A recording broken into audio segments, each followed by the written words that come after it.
নিজের ভুল থেকে দুইটা চোখের পানি ছেড়ে দিয়ে আল্লাহর কাছে মাপ চাইতে হবে। মালিক, আমি গুনাহ করে ফেলেছি, তোমার দরবারে ফিরে আসছি, আর শয়তানের ধোকায় পড়বো না, তুমি মাফ করে দাও, তুমি মাফ করে দাও। নবীজি বলেন, কোন ব্যক্তি যদি তার দুইটা অঙ্গের হেফাজত করতে পারে, কয়টা অঙ্গের? জোরে বলেন।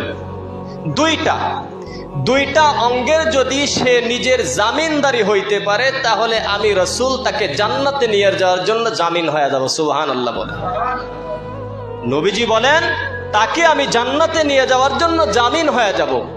মান ইয়াতাকাফফালু লি, নবীজি বলেন যে দুইটা স্বভাবের প্রতি নিজেকে নিয়ন্ত্রণ করতে হবে, নিয়ন্ত্রণ করতে পারবে, নিজের দুইটা অঙ্গকে নিয়ন্ত্রণ করতে পারবে, আমি রাসূল তাকে জান্নাতে নিয়ে যাওয়ার জন্য জামিন হয়ে যাব। সুবহানাল্লাহ বলেন।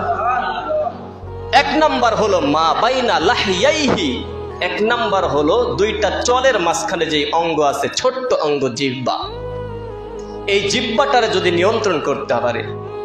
এরপরে ওয়ারিজলাইহি, মা বাইনা রিজলাইহি, দুই নাম্বার হলো নিজের লজ্জাস্থান, দুইটা পায়ের মাঝখানে যে লজ্জাস্থান, এই দুইটা অঙ্গকে যেই ব্যক্তি হেফাজত করতে হবে, এক নাম্বার জিহ্বা, দুই নাম্বার হলো লজ্জাস্থান, এই দুইটা অঙ্গকে যেই ব্যক্তি হেফাজত করতে পারবে, আমি রাসূল তার জন্য জান্নাতে নিয়ে যাওয়ার জন্য জামিন